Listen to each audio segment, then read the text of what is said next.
let's not waste time. It's time to get rolling with a little match play because I need a favorite fantasy quarterback this week, Fabs. Yeah, man, I'm going with Russell Wilson. Although, if you look at his numbers, he has scored fewer than 17 fantasy points in 4 of his last 5 games. And the last time he played Arizona, he had 14 points. But the matchup is great. The Cardinals have allowed the most passing yards and touchdowns this season. So keep the faith. Start Russell Wilson. Graham, you're going with a quarterback who plays so fine. We all agree on that. Absolutely. Just because it's low-hanging fruit doesn't mean it's wrong, and Deshaun Watson is this week's top quarterback play at the position. Look, this game is going to shoot out with this Buccaneers defense. Both defenses are giving up passing yards in spades. Bucs are giving up the 3rd most passing yards to opposing quarterbacks and the 3rd most deep completions this year. Now that Will Fuller's back in the lineup, it's hard for Watson to fail this week. Speaking of spades, Marcus, I have a good feeling that Saquon Barkley is quite the partner in that card game. I would think so, right? Look, Saquon, you talk about low-hanging fruit, man. It tastes just as good as the other fruit, and you don't have to work as hard to get it. That's very true. Look, he had his biggest game of the season last week against the Dolphins. This week he gets Washington. They've given up the 5th most rushing yards and the 6th most receiving yards to running backs. We know Saquon can catch the football, so either way, he's poised to have a pretty big week. Cynthia, running back, C-double. Well, I like Chris Carson in this one, too. You talk about low-hanging fruit. This is another one. Cardinals have been top 10 or more generous to what? Scrimmage touchdowns, rushing yards per game, and thus fantasy points per game. So this one seems like an easy one, too. So we'll just all eat that good low-hanging fruit. Tasty. It's juicy.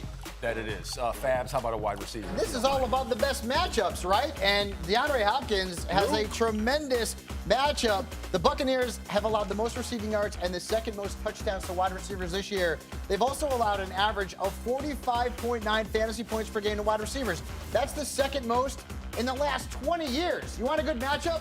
This is it for Nuke. Okay. Graham, you have a wide receiver for us as well? I do. And Fabs, if the Bucs are the worst team against opposing receivers, Vikings are definitely the 2nd worst. Both Xavier Rhodes and Trey Waynes are really struggling this year, giving up the 2nd most fantasy points to opposing receivers aligned out wide.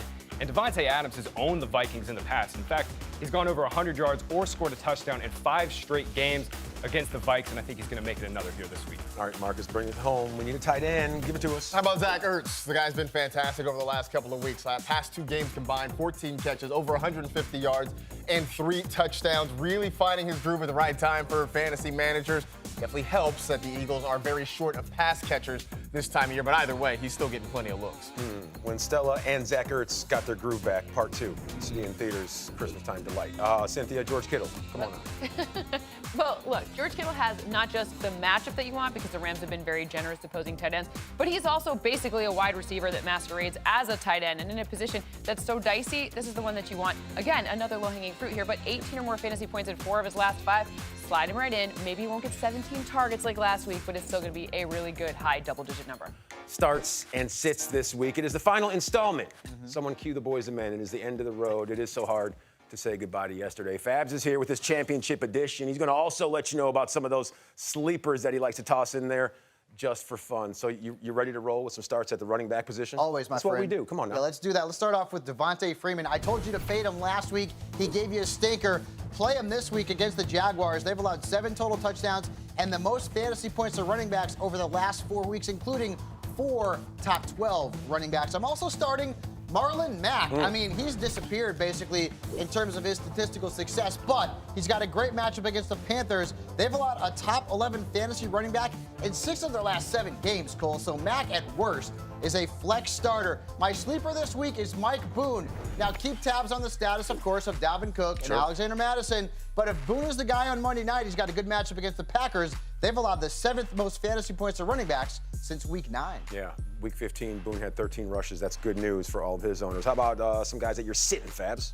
I'm keeping David Montgomery on my bench simply because I just don't trust him. If you look at his numbers, I mean, he has failed to exploit good matchups for most of the season. He scored fewer than 7 fantasy points per game over the last several weeks. And this is a matchup here against the Kansas City Chiefs. That defense is playing well. I think Tariq Cohen is a better play than David Montgomery in this contest. And Devin Singletary, another rookie. Now, he's getting more opportunities. He's getting more snaps and more touches. So maybe because of volume, he's a flex starter. But this is a bad matchup against the Patriots. They have given up the fewest touchdowns and the fewest fantasy points to running backs. So Singletary could give you a stinker. Yeah, he's been running back 25 since week 10, so heed Fab's advice. Now let's talk about some wideouts because I need a pair of pass catchers who will get you to that promised land. And I've got that for Who you. is And it? Tyler Boyd, his numbers lately have sort of been up and down, but I really like the matchup this week. He's in a really good spot against the Dolphins.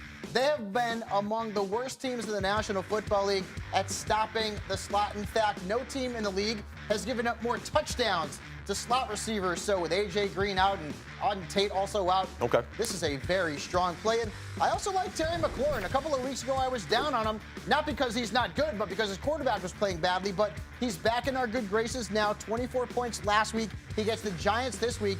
They've given up 11 touchdowns and nearly 25 fantasy points per game to perimeter receivers. So McLaurin is a nice number 2. And my sleeper is Will Fuller on Saturday. He ranks 13th in fantasy points among wide receivers since week 5, averaging over 16 a game. And the Buccaneers have allowed the most fantasy points per game to wide receivers. So in what should be a high-scoring game, Will Fuller could be a nice flex starter this week. Yeah, like you said, he has been productive since that Week 5 installment. I need some receivers who will not see the field. Who are you sitting, Fabs?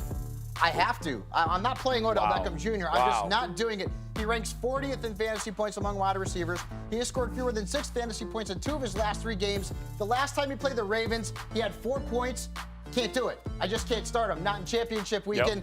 Emmanuel Sanders, he bit me last week bad because he only had 2 catches in a game that I thought he could explode in against the Atlanta Falcons. And honestly, outside of that 34-point game that he had against New Orleans, he's really done very little since week 10. And of course, you know, the Jalen Ramsey treatment could be a possibility in this game. So the final round of stardom and sit him because Fabs is back for one last time. He's hitting you with starts, sits, a sleeper, because it's what we always do. What we do, it's man. the last time, and to wipe a little tear away here. And you ready to start things off with a quarterback for us, Fabs? It's the last time, man. You're not Go going to ahead. be sad if you start Ryan Tannehill. I can promise you that Okay. right now. This has been one of the best late-season pickups in fantasy football. 19-plus fantasy points in all but one of his 8 starts with the Titans. The Saints have allowed an average of nearly 20 fantasy points per game to home quarterbacks. So keep Tannehill in your starting lineup. And then Matt Ryan, 19-plus fantasy points in 2 straight games, including 19.1 last week against the Niners. He's got the Jaguars this week. They've struggled against quarterbacks in recent games, allowing an average of more than 22 fantasy points per game to that position since week 12. My sleeper, Fitzmagic. Wow. And it is a revenge game against the Buccaneers. They've given up 5 rushing touchdowns and nearly 20 fantasy points per game to enemy quarterbacks. And that rushing touchdown stat, it's important because Fitzpatrick, he's the leading rusher on the Dolphins roster, which is kind of ridiculous. Should a 47-year-old quarterback who played his college days at 47. Harvard, should he lead the National Football League team in rushing? Is that supposed to happen? 47, man, that's harsh, dude. He's not really that old. But Yeah. the last 4 games, like you said, Fabs, 20 or more points. All right, I need Looking some good. arms that you're going to sit this week. If Tom Brady is Superman, then the Buffalo Bills are kryptonite. He just does not do well against Buffalo. Fewer than 15 fantasy points in 5 of his last 6 games overall, but he has 3 touchdown passes and averaging 9.3 fantasy points in his last 5 games against Buffalo. Do not want. Didn't make the Pro Bowl for the first time in over a decade, so the fire's lit, man. Not making the fantasy Pro Bowl, though, either. I Wow. can promise you that. Fire's I'm lit. also sitting Jared Goff. I liked him last week. He had a decent stat line because of garbage time, but against the 49ers, I want nothing to do with him. He's not throwing the ball vertically. He's got that thumb issue. And if you look at the weather, it's supposed to rain during that game. And rain and Jared Goff, no, not mixing, not going there. Yeah, especially when you consider the fact he has 8 picks since week 10. Might have a That's few more Not great. this week. You ready for some tight ends? Let's do it. How about 2 of them? Tyler Higbee has been a league winner. He I has mean, been. you look at the guy's numbers. He's the tight end 1 over the last 3 weeks. Like, literally, you're starting Travis Kelce, Zach Ertz, George Kittle, and then this guy, Tyler Higbee. Yep. Again, because Jared Goff is not throwing the ball vertically. He's checking down a lot, and Tyler Higbee has been one of his favorite targets, so get him into your lineup. And then Jacob Hollister. Why? Because he's playing the Cardinals. Yep. Now, if there was any proof this season that the Cardinals are terrible against tight ends, last week, Ricky Seals-Jones, who no one saw coming, had a big stat line, over 50 fantasy points against this defense. Hollister's giving you a couple of stinkers in a row. Keep the faith. Play him this week because he has the best matchup of any tight end in the National Football League. All right, hopefully you just missed that, but in case you missed this, Josh Jacobs, he's going to be held out with that shoulder this week, and his head coach, John Gruden, he's going to see if he can go in the season finale in Denver. So, Cynthia, what's your projections for DeAndre Washington?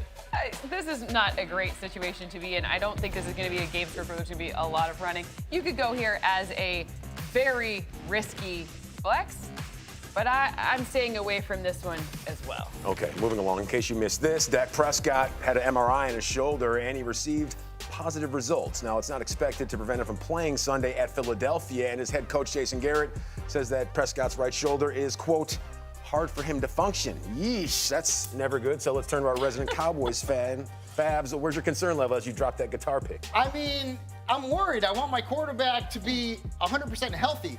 The good news is that he's had a lot of success against the Eagles. In every game he's played, over 20 fantasy points. But do the Cowboys lean on the run a little bit more because Dak's shoulder is banged up? We'll find out. Keep tabs on his status. That's your quarterback.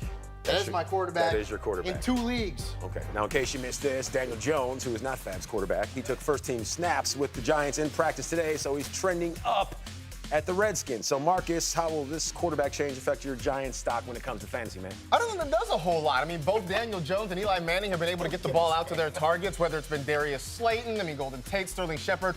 All those guys are in play. I know Daniel Jones has been turnover prone, but the quarterback doesn't necessarily have to have a great game for your pass catchers to have a pretty Are good you game. speaking from the future or the present? Because I can't tell. Marty!